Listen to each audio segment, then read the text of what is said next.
Legends like Carlos Santana aren't simply born, they are forged. For decades, his guitar has been a supply of recovery, a vessel sporting rhythms and melodies that talk at once to the soul. But what takes place when the person at the back of the music wishes recuperation himself? At 77, Santana has ultimately returned the layers of his lifestyles, revealing a truth many of us may also have felt in his music, however never absolutely understood. What Santana has revealed now isn't only a bankruptcy of his existence. It's the important thing to understanding the soul at the back of the sound. Let's take a journey into the untold tale of Carlos Santana, in which every chord is a cry, each riff a revelation, and each phrase a glimpse into the heart of a true legend.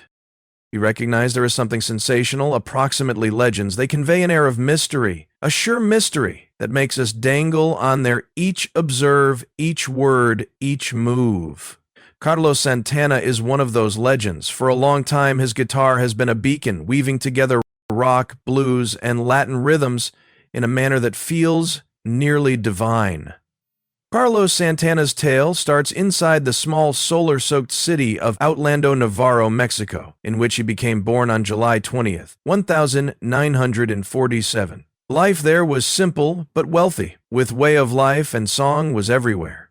His father, Jose Santana, became a skilled mariachi musician who played the violin with an ardor that appeared to glide through his veins. It wasn't only activity for Jose, it changed into a way of life. Naturally, he wanted his kids to observe in his footsteps. Carlos surpassed a violin on the age of 5. He practiced under his father's watchful eye, but as a lot as he favored his dad's skills, the violin failed to pretty communicate to him. It felt greater like a chore than a device of expression. But life has a humorous manner of steering you towards your destiny. By the time he changed into 8, Carlos discovered the guitar, and the whole lot changed.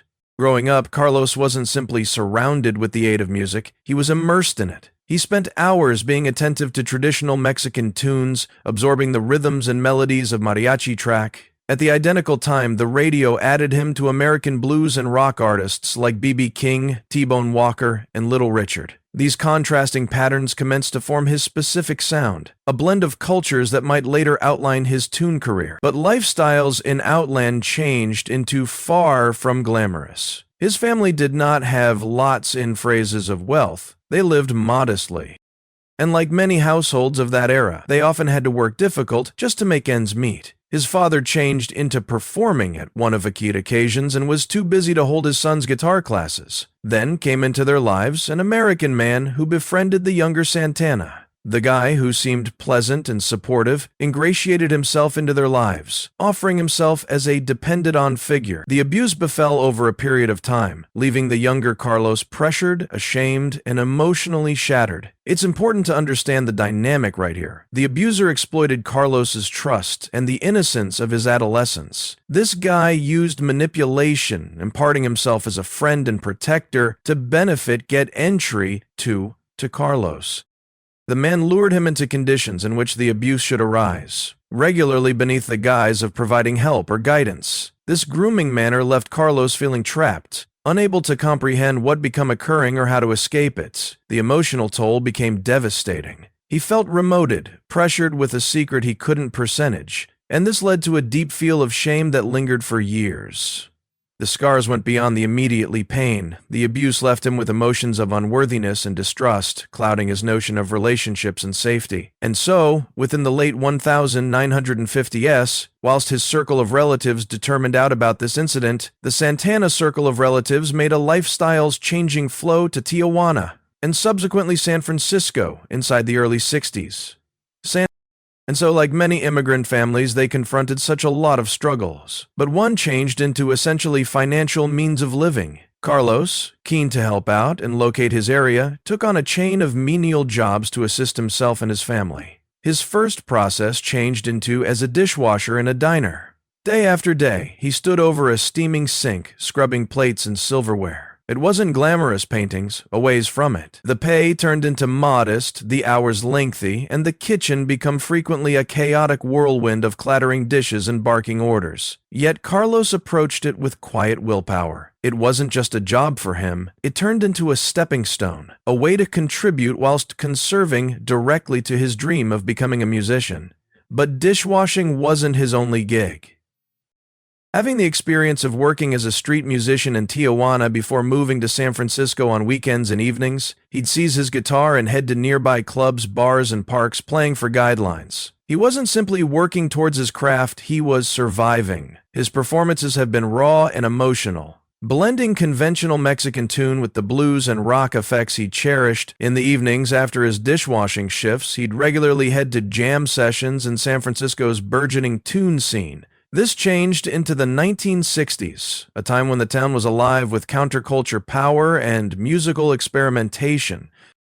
Santana might lug his guitar to small gatherings, every now and then playing for hours without pay, only for the risk to make a call for himself. One of the more sudden jobs he took on became as a janitor at Mission High School, the equal faculty he had attended. It was a humbling experience to smooth the very halls in which he had once walked as a scholar. But Carlos did not permit the irony of the state of affairs weigh him down. Instead, he embraced the work as an important step on his adventure. His first actual gig got here while he fashioned the Santana Blues Band. At the time, San Francisco became a hub of cultural and musical experimentation, and venues like the Fillmore West had been regarded for showcasing sparkling, boundary-pushing expertise. The Santana Blues Band started playing at small clubs and bars. In comes a reputation for their particular fusion of Latin rhythms, blues, and rock. Carlos's passionate, soulful guitar gambling have become the band's signature, and words started to unfold. Oftentimes they earned little more than pointers, but they didn't care. They had been making tune, and that became the entirety. The turning point got here on the well-known Fillmore West in 1966. Straight from the website, 966. A mythical venue known for launching the careers of infinite artists, thanks to Bill Graham, the legendary concert promoter who might play a pivotal role in Santana's career. Graham had a knack for spotting skills, and when he noticed the Santana Blues Band carry out, he knew they had been something unique. He invited them to play at the Fillmore, a venue that changed into the launching pad for many of the generation's biggest acts. In 1966, Santana's band were given their first break gambling there, and that they made an impression. People couldn't get enough of their particular sound, a fusion of Latin rhythms, blues, and rock that felt entirely new. And Carlos's guitar solos had been enthralling, complete of emotion and fire. The mythical concert promoter who might play a pivotal position in Santana's profession. Graham had a knack for recognizing skills, and when he saw the Santana Blues Band carry out, he knew they had been something special.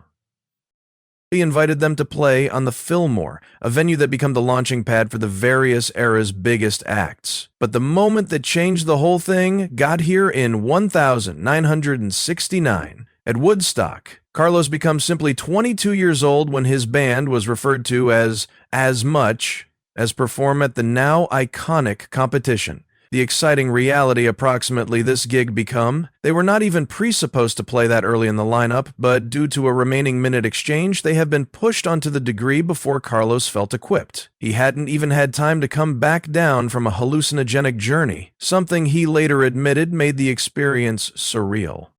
Yet as soon as he struck the first chord, the crowd turned into hooked. Their performance of Soul Sacrifice have become one of the maximum unforgettable moments of the competition. The excessive energy, the raw ardor. It turned into like Carlos's complete existence were main as much as that second. What made the Woodstock overall performance even greater, amazing, become the behind-the-curtain chaos. Carlos later revealed that he had taken psychedelics before going on stage, which made the experience surreal and hard. Yet, notwithstanding the situations, he introduced a performance that might cement his region in rock history. After Woodstock, Santana's profession skyrocketed. Santana and his band secured a cope with Columbia Records in 1969, with giant help from Bill Graham, their supervisor and a staunch supporter. That equal year, Santana executed at Woodstock, and their electrifying rendition of Soul Sacrifice catapulted them to immediate repute. The overall performance, later immortalized within the Woodstock film, showcased the band's infectious energy and Carlos's blazing guitar abilities to a big target audience. Their self-titled debut album, Santana 1969, accompanied quickly after, providing the hit single, Evil Ways.